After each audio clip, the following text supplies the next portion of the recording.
গোপনে তুরস্ক ছাড়লেন ডোনাল্ড ট্রাম্প, আর তাকে সরানো হলো খাবার বহনকারী একটি ট্রাকে করে। মার্কিন সংবাদ মাধ্যম ওয়াশিংটন পোস্টের এক প্রতিবেদনে চাঞ্চল্যকর এই তথ্য উঠে এসেছে। প্রতিবেদন অনুযায়ী গত ৮ জুলাই তুরস্কের আঙ্কারা থেকে ট্রাম্প প্রথমে পুরনো এয়ারফোর্স ওয়ানে ওঠেন, কিন্তু এরপরই ঘটে অপ্রত্যাশিত ঘটনা। নিরাপত্তাজনিত আশঙ্কায় ট্রাম্পকে গোপনে একটি ক্যাটারিং ট্রাকে করে নিয়ে যাওয়া হয় ছোট আকারের C-32 উড়োজাহাজে।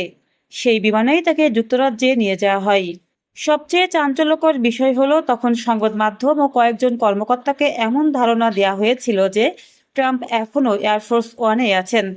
ধারণা করা হচ্ছে ইরান বা মধ্যপ্রাচ্যে থাকা ইরানপন্থী সশস্ত্র গোষ্ঠীর সম্ভাব্য হামলার হুমকির কারণেই এই গোপন ব্যবস্থা নেওয়া হয়েছিল। এমনকি আঙ্কারা থেকে উড্ডয়নের পর পুরনো এয়ারফোর্স ওয়ানে থাকা সাংবাদিকদের জানালার পর্দা নামিয়ে রাখতেও বলা হয়। তবে হোয়াইট হাউস বলছে, ট্রাম্পকে বহনকারী নতুন এয়ারফোর্স ওয়ানে অত্যাধুনিক নিরাপত্তা ব্যবস্থা রয়েছে। তাহলে প্রশ্ন হলো, ট্রাম্পের নিরাপত্তা নিয়ে আসলে কতটা বড় হুমকি তৈরি হয়েছিল? এমন আন্তর্জাতিক গুরুত্বপূর্ণ খবর পেতে অন্যধারা নিউজের সঙ্গেই থাকুন। News desk অন্যধারা।